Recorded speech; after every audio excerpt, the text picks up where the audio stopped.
Boa noite, começa agora o seu programa Contexto Rio Claro, que vai ao ar semanalmente pela sua rede Cidade Livre Comunicação Comunitária. Nós estamos recebendo hoje na nossa cidade, nos estúdios da TV Cidade Livre, o deputado federal Paulo Teixeira, ex-líder do Partido dos Trabalhadores na Câmara dos Deputados e atualmente ocupa uma das 4 vice-presidências do PT. Seja bem-vindo, Paulo. Obrigado, João Batista, e obrigado a todos os telespectadores. Certo. O Paulo, é um momento de reconstrução do partido, de... O que o Paulo vem fazer em Rio Claro? Vamos começar perguntando assim, simples Eu assim. venho a Rio Claro num roteiro que eu estou fazendo, que eu comecei por Campinas, Americana, Limeira, Rio Claro e amanhã eu termino em Araras. E Rio Claro venho, como sempre, por um diálogo com a cidade, uma análise da situação nacional e, ao mesmo tempo, a discussão sobre projetos para a cidade, né? Eu recebi hoje aqui em Rio Claro o diretor do campus daqui da Unesp, que nos pediu um recurso para um novo desenho ali do trevo, da portaria da Unesp. Então, e conversamos com o conjunto da militância. Nas vezes passadas, eu investi muito na agricultura familiar, na Secretaria de Agricultura, nas feiras dos agricultores familiares, em equipamentos para processamento. O Claro agradece, porque pelo menos diminuiu a cana em volta da cidade. É isso. O processamento de alimentos para serem vendidos nos supermercados com selo, CIF, equipamentos, carros, né, veículos. Então, nós fizemos um investimento muito forte aqui e venho encontrar os amigos também com quem nós temos trabalhado juntos na política municipal, estadual e nacional. Certo. O Paulo, você falou de investimentos e daí você me lembra da questão das emendas. Você não acha que, de certa forma, essa coisa das emendas diminui, na verdade, não é que diminui, mas assim, toma um espaço demasiado na função que um deputado federal deve exercer? Aliás, tem só um minuto. Tem deputado federal que só exerce essa função. Eu costumo dizer que é um office boy de emendas lá no governo federal. E daí, quanto mais ele é corrupto, mais emenda ele tem. É isso. É uma distorção do sistema político brasileiro, né? Porque é um voto que a pessoa vota no cidadão, não vota numa proposta partidária, e assim dá ao parlamentar essa atribuição de distribuir recursos. Eu acho errado essa atribuição. Agora, tendo recurso, eu também não posso deixar o recurso parado e deixar de apoiar as entidades. Mas não faço disso a minha atividade principal. Eu tenho acompanhado a atuação na Câmara dos Deputados, né? E eu acho que num terceiro bloco aqui, que nós vamos falar de América Latina, de Brasil, a gente vai... O Paulo, você não acha que um dos grandes problemas do PT, nessa grande crise que o PT, eu acho que até já passou, de certa forma, é justamente o problema que todos os partidos brasileiros que chegam ao poder acabam tendo, que eles se transformam, de repente, no maior partido do Ocidente. Assim. Então, daí, todo mundo adere, daí... Você está entendendo o que eu estou tentando falar para você? O problema, João Batista, principal é governar. Você tem um ônus enorme, porque os partidos aliados, eles têm o bônus, mas não têm o ônus. E cabe ao partido do governo, o principal partido, levar o peso maior, a responsabilidade maior. Inclusive, às vezes, se calar diante de erros que são cometidos. Então você fica com enorme peso nas suas costas, peso esse dado pela responsabilidade de governar. Eu acho que o PT está se refazendo na medida em que nós voltamos à profunda relação com a sociedade brasileira, com os movimentos sociais. Pois é, os melhores quadros foram governar. Foram governar, você tinha também isso, você tinha um monte de bons quadros governando e uma ausência desses quadros no partido e nos movimentos sociais. Agora, com o refluxo, há uma renovação, o PT se oxigena e se refaz diante da sociedade brasileira. Tanto que, em um ano do golpe para cá, nós melhoramos muito a nossa relação com a sociedade brasileira. Hoje o PT é, sem dúvida nenhuma... Eu garanto para você que tem mais aprovação do que o golpista. É o partido que mais aprovação tem na sociedade brasileira. Nós temos 20% de aprovação na sociedade brasileira, dado nas pesquisas do IBOPE, da Vox Populi e de outros institutos. Eu não sei qual é a sua posição, mas eu sou parlamentarista e eu acho assim que só num regime parlamentarista você consegue conviver com, quantos são? 39 já, mais uns 8 pedindo registro. Como é que você vê, você que vive o dia a dia no Congresso, eu já vivi um pouco disso também, é possível governar com 37 partidos?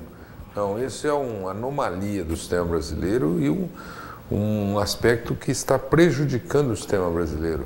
São muitos partidos políticos, 34, 35 partidos políticos. Nenhum regime de coalizão político suporta tantos partidos políticos. E não existe ideologia para 34 partidos políticos. Então, muitos partidos políticos viraram franquias, negócios.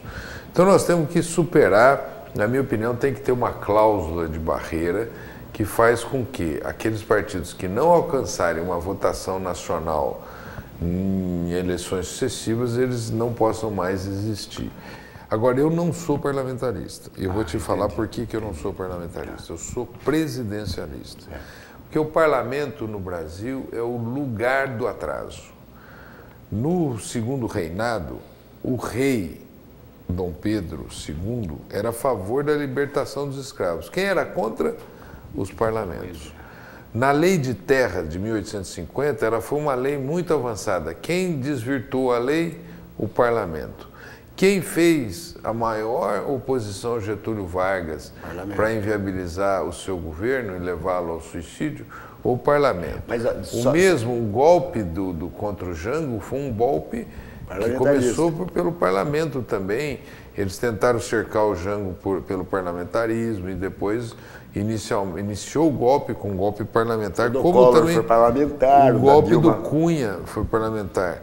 Por isso que eu não sou parlamentarista. Mas você não acredita que assim o grande problema desse poder do parlamento é não o parlamentarismo, mas o poder econômico que decide a eleição do parlamento? Por isso que eu sou contra o parlamentarismo, porque quem vai continuar decidindo a composição do parlamento no Brasil nesse sistema eleitoral é o poder econômico. Mesmo se a gente tiver a lista fechada, você acha que... Não, mas isso é uma outra hipótese. Não tem hoje. E a minha opinião é que o povo brasileiro, quando reconquistou o poder de eleger presidente da República, chegou numa eleição que votou na esquerda, votou no Lula. E se tivesse pela via do parlamento, nunca teria um governo de esquerda no Brasil. Eu discordo um pouco do C, porque eu acho que não votou na esquerda, votou na Carta aos Brasileiros, que é uma coisa... Mas não vamos fazer essa discussão, porque senão a gente não vai falar do que me interessa. Mas teve um governo de muita mudança, muita cidadania. Assim, não teria um governo Lula no parlamentarismo, na minha opinião. Certo. Paulo, você acha que...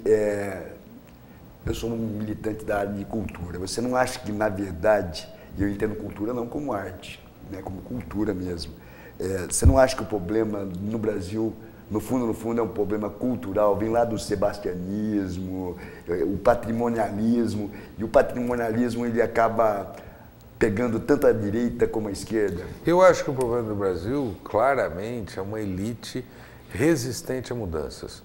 E essa elite não quer que o povo acesse os bens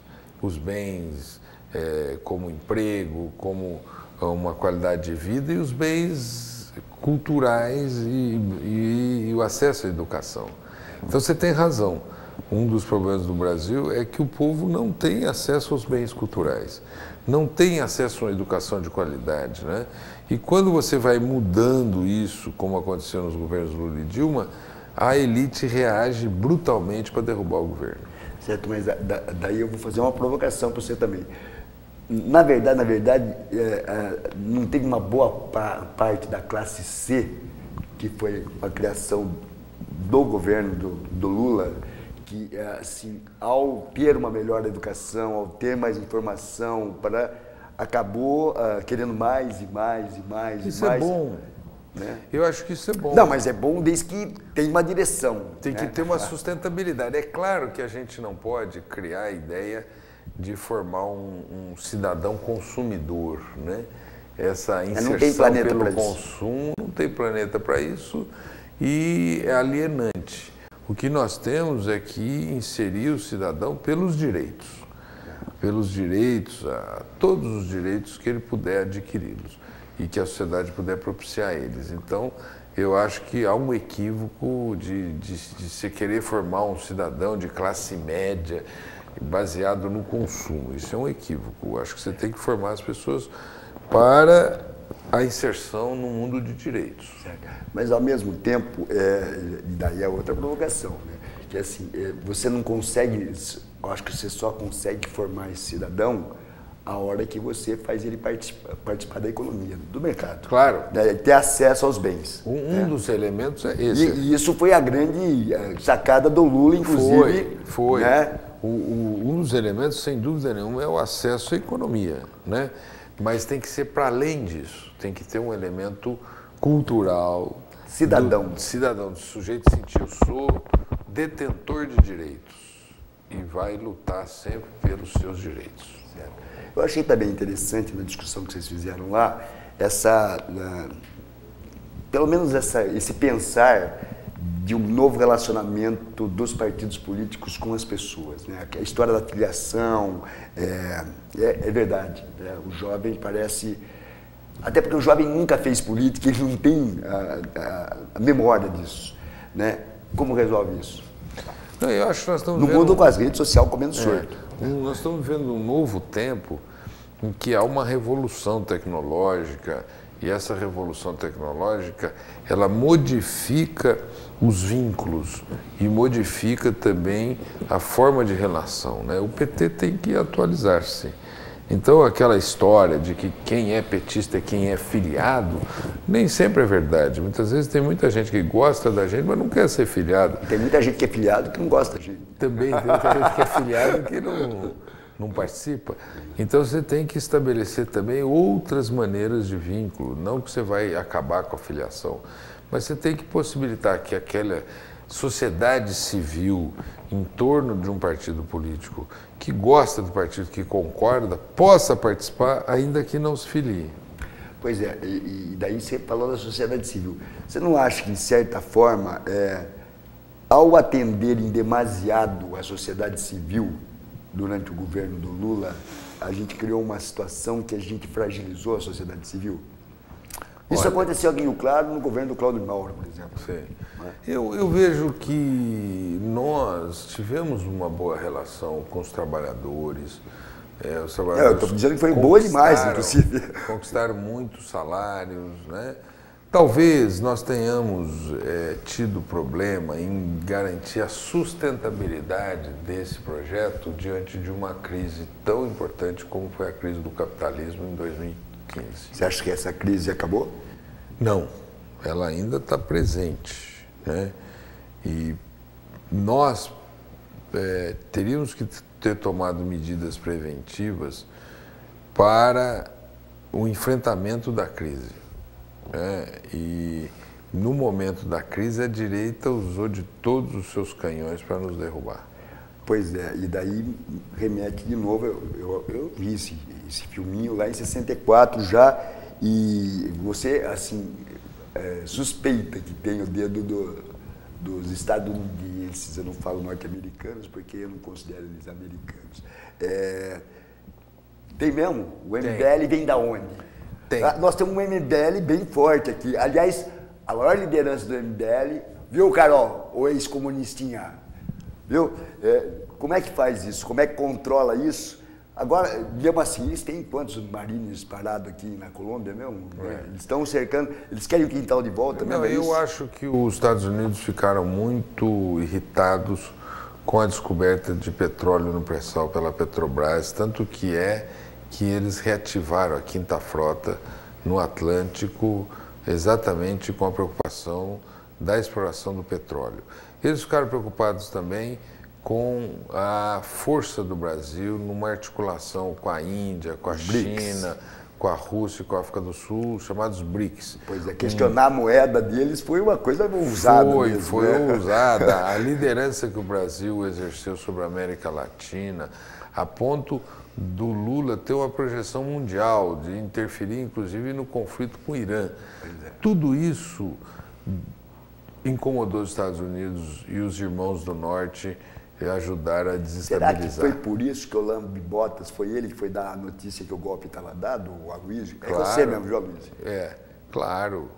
Ele foi lá falar para os Estados Unidos que o golpe estava em curso. Ele nem foi, mandou o subalterno. Isso, o Serra mandou. Esse é poderoso mesmo, né? Esse é poderoso. Que coisa, disse que ele rouba desde o governo Montoro. Era coisa, poderoso, né? Porque no final descobriram uma conta dele com 23 milhões de dólares. Ele só ficou doente, se internou 3 dias lá, porque ele ficou em depressão. Aquela dor de coluna dele tem muito a ver com essa conta na Suíça. Mas ele não chega a ser um Aécio, né? Assim, pelo menos ele não toma overdose. Ele só lava a mão com álcool porque ele acha que vai pegar uns micróbios. O Teixeira vai passar o Distritão? Se passar o Distritão, acho que o Brasil acaba de uma vez. Não, aí destrói todo o sistema político. E tem uma relação de força que garanta que... Nós vamos tentar impedir, nós vamos fazer guerra para impedir o Distritão. Será que não está na hora de realmente... bancar a classe média e bater panela mesmo, mas bater panela, sabe, na janela do quarto, assim, porque, assim, e eu vejo alguns movimentos interessantes, por exemplo, o Vilas Boas é uma voz importante nesse momento, o Requião está segurando uma barra, eu concordo com você que o Ciro é meio destemperado, mas não dá para desprezar o Ciro também numa altura dessa do campeonato. Não é uma frente de salvação nacional que nós estamos precisando? Nós precisamos agir numa grande frente de salvação nacional para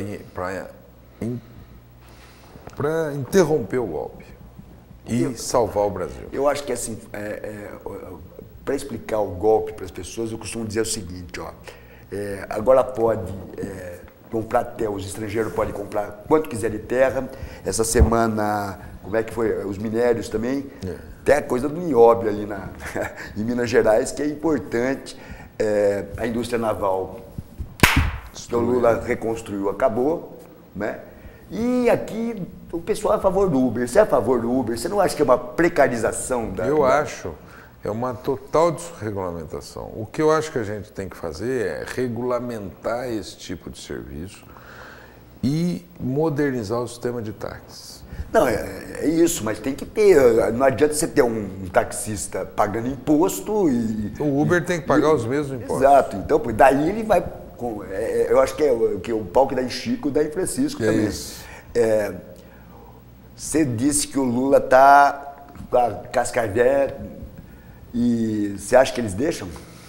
Eu acho que eles não querem deixar, mas nós não podemos admitir que o Lula seja condenado sem que nenhuma prova contra ele aconteça. Nós não podemos aceitar um julgamento político que tem um único objetivo, retirá-lo das eleições. O Lula é inocente e nós vamos até o fim para ele ser candidato a presidente da República. Certo. Você acha que se... Interessante que eu estava falando até para o seu assessor que eu não sei se você se tocou nisso, mas o Departamento de Estado dos Estados Unidos veio dar um cursinho aqui para os procuradores, os juízes lá no Rio de Janeiro. Você sabe qual que era o nome do projeto? Não. Projeto Ponte. Olha que coisa interessante. E quem paga o pato quem é mesmo? É o povo. É o povo. Quem está pagando o pato é o povo, com desemprego, aumento da gasolina e destruição da legislação trabalhista. Agora, eles são bons de comunicação. Por que nós não somos tão bons de comunicação? Não faltou escutar um pouco mais o Brizola? Olha, primeiro que eu me permita falar para você que eles não são bons de comunicação. O Temer tem 5%... Você não consegue vender o apartamento do Champs-Élysées? Mas o triplex do Guarujá você vende, cara. Você tem duas coisas. Você tem, primeiro, o Temer tem 95% de reprovação. Agora, é um problema no Brasil a manutenção do monopólio nos meios de Parece que comunicação essa semana por parte da Globo. não aprovaram mais 25 anos de concessão, eu estou enganado. Não estou sabendo. Parece que foi meio assim, sabe aquelas coisas de... Sim. Você acha que essa briguinha do Edir com os filhos do Citizen Kane vai gerar alguma mudança no setor de comunicação brasileiro? Eu acho que é uma briga conjuntural, porque tem uma divisão na elite. Uma parte da elite quer a manutenção do Temer. E ela é representada nos meios de comunicação pelo Edir Macedo. E uma parte da elite quer tirar o Temer para renovar o golpe, para aprofundar o golpe. E quem representa essa parte da elite é a Globo. Não vai renovar nada. Não, vai renovar, vão tirar. Passou, se ele conseguir na terça-feira se livrar, disseram que vão tirar o cara da JBS de lá e vai botar o Armírio, de uma vez que a ditadura do capital financeiro se instala de uma vez. Não, corre esse risco ou é só boato? Eu acho que é boato. O cara da JBS, que é o atual ministro da Fazenda, né? Acho que ele vai continuar lá, porque ele tem muito apoio da elite brasileira. Será que o apoio dele vem lá de cima, não? Vem, inclusive de Wall Street, de Washington, vem do grande capital internacional. Ô Paulo, como é que a gente consegue, isso é uma coisa que eu tenho me perguntado muito, como é que a gente consegue traduzir essa ingerência internacional que nós estamos sofrendo no Brasil, para o povo entender que não é teoria da conspiração, que é uma coisa real. As pessoas não sabem nem o que quer dizer geopolítica, por exemplo. Não, acho que é importante. Como é que a gente traduz isso para o povo, principalmente para as pessoas da classe C, que foi beneficiado e que não durou 2 anos, virou as costas e agora está se ferrando, certo? Mas virou as costas. Eu acho que o golpe, ele fez o seguinte, ele aumentou o desemprego. Em segundo lugar, eles mudaram a legislação trabalhista para ferrar o trabalhador e deixar o trabalhador ganhando menos e inseguro. Em terceiro lugar, eles abriram a exploração do petróleo no pré-sal para as empresas estrangeiras. Em quarto lugar, eles estão abrindo a exploração do minério para as empresas estrangeiras.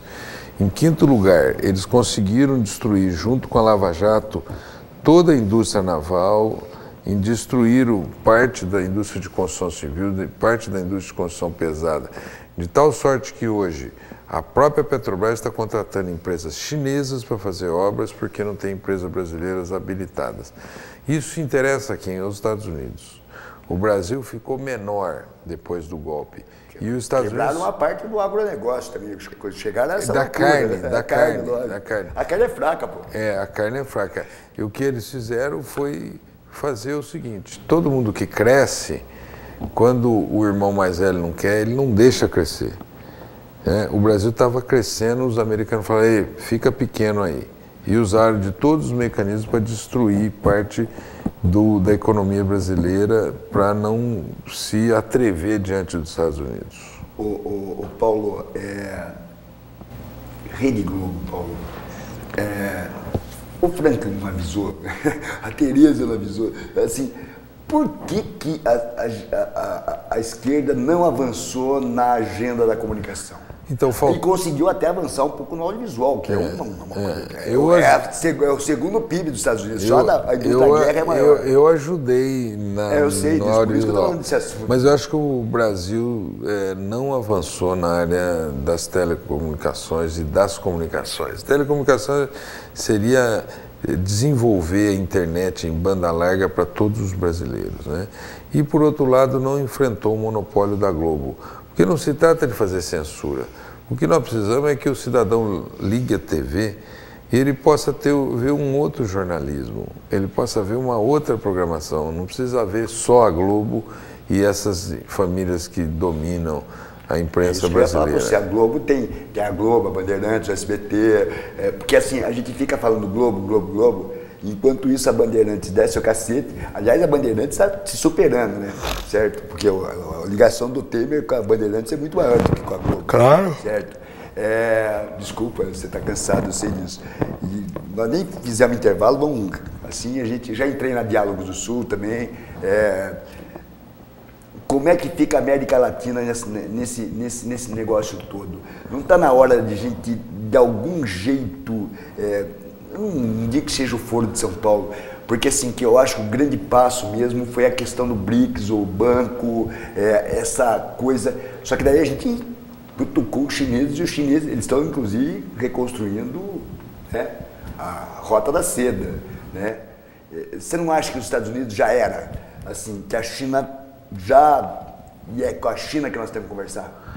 Eu acho que os Estados Unidos continuam dominando o mundo, porque hoje a economia é uma economia de concentração de capital, onde o capital está concentrado, onde a tecnologia está concentrada, onde está concentrado os grandes grupos econômicos. É nos Estados Unidos. Segundo o Ladislau Dobor, são 37... Você conhece o Ladislau? Sim. Né? 37 grandes transnacionais e é tudo deles. É tudo dos Estados Unidos. Portanto, os Estados Unidos dominam o mundo ainda. E aqui a América Latina eles estão querendo fazer de quintal deles, voltar a ser quintal. Porque no tempo nosso, que o Lula foi presidente, a América Latina virou uma região de esquerda, progressista, antineoliberal. E tinha um Celso Amorim que é um cara que tem vergonha na cara. Por exemplo, porque o Aguirre não tem nem vergonha na cara. Porque o cara que fez o que ele fez quando ele era menininho, né, que dizia que era de esquerda, depois de lamber a bota lá. Então, você deu uma notícia que o Celso Amorim corre o risco de ser candidato a governador. Será que o Samuel não topa ser lá em Brasília também? Também seria uma boa. Seria uma boa. Seria uma boa, E, portanto, eu acho que o que os Estados Unidos querem é uma América Latina mais fragilizada, mais pequena, de que eles possam dominar tão grande. Acho que o Brasil deveria ter uma parceria mais forte com os chineses, né? Eu aproveito aqui o teu programa, João Batista, para fazer uma homenagem a Marco Aurélio Garcia. Com certeza. Esse foi um grande estrategista da política externa brasileira e que deu uma enorme contribuição para que o Brasil tivesse a projeção que teve nos tempos do Lula e da Dilma.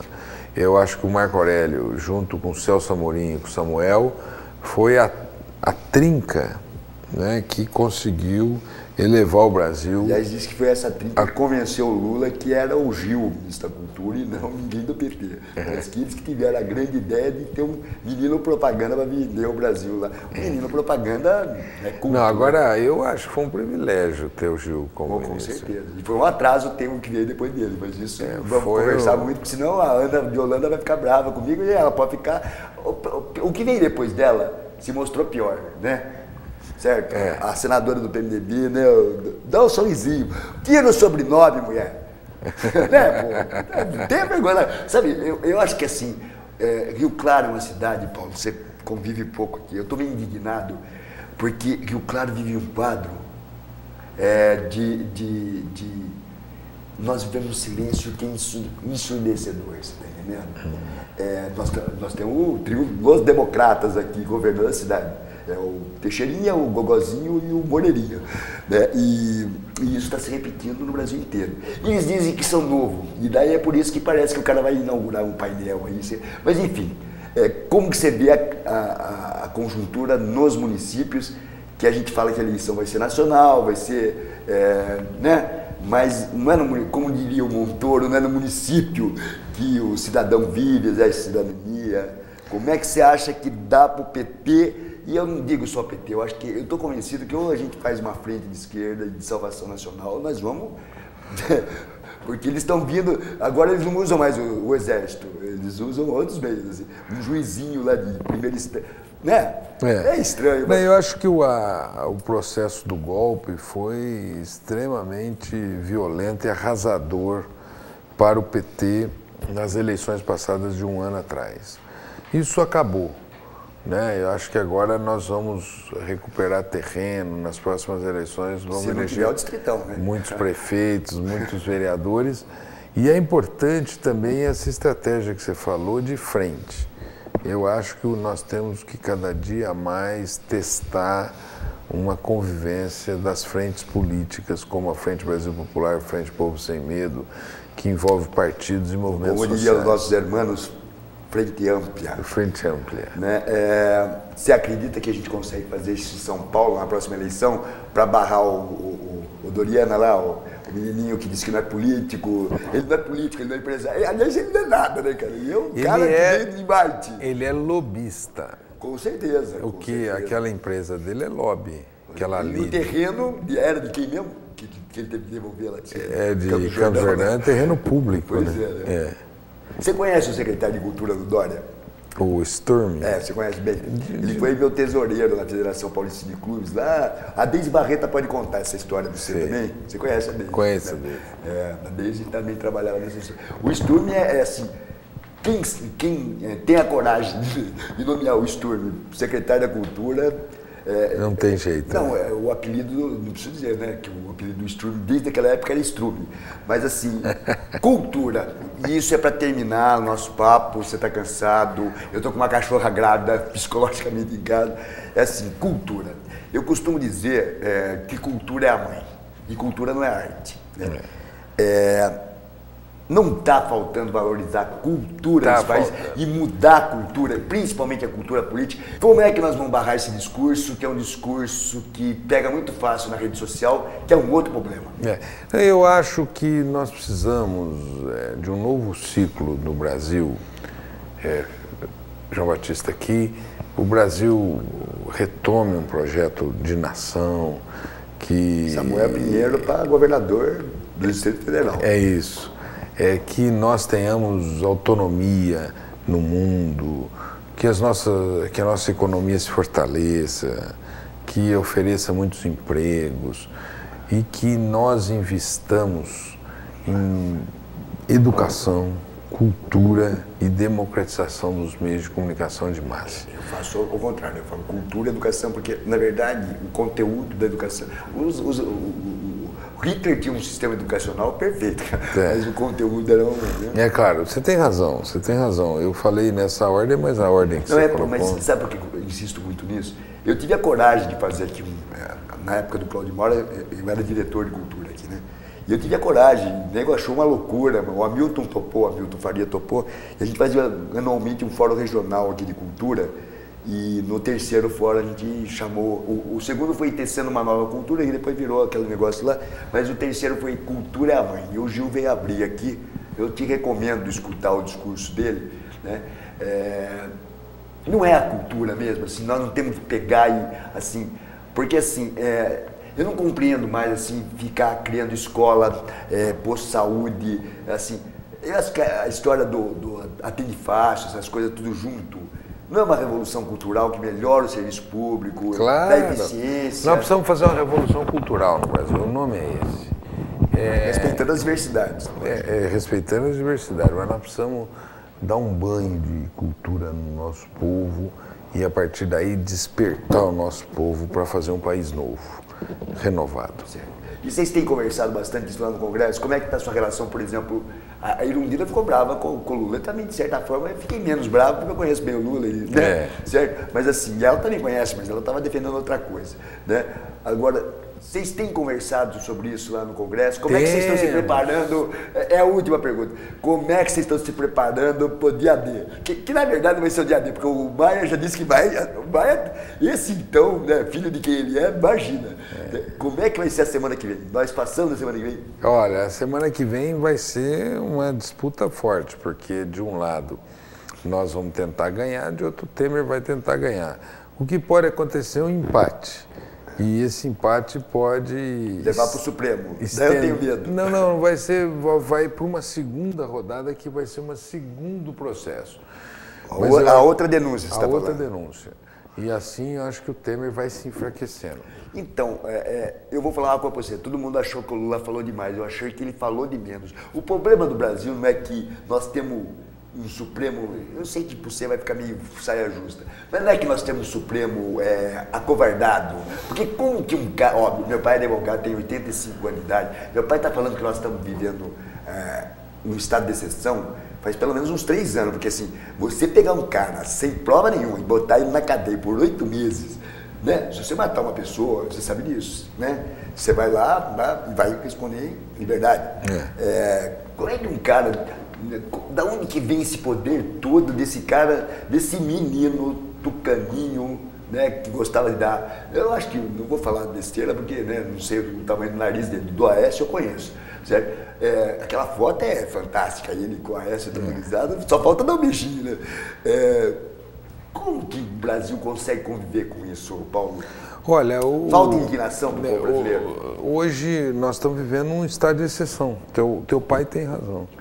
Foi dado um golpe e parte desse golpe foi dado pelo Poder Judiciário por esse juiz do Paraná. E não dá para não reconhecer que o Supremo Tribunal Federal foi omisso. Ele deveria ter afastado Eduardo Cunha, não afastou em tempo. Deveria ter punido o Sérgio Moro e não o fez. Deveria ter tirado essa ação do Sérgio Moro e não o fez. O Supremo foi omisso. Certo. Para encerrar, eu quero te dizer que teve uma notícia que eu fiquei satisfeito essa semana, foi que, se Deus quiser, dia 21, né? Eu vou ver de novo o Lula coçando o saco com o dedo que ele não tem na frente desse juizinho. É 13 de setembro. 13 de setembro. Então, uma semana depois da independência, ele vai ver que a gente vai gritar independência de novo, né? É isso, certo? Se Deus quiser. Tá. Foi um prazer te receber aqui. Obrigado, João. Rio Claro. É bom a gente saber que dentro daquele negócio lá, que aquilo lá virou um negócio, né? Isso. Aprovaram até o shopping lá, né? Isso. Ainda tem gente que dá pra gente conversar, falar de Brasil, falar de cultura, falar de política, porque as pessoas têm que entender que sem política nada é muda. barbárie.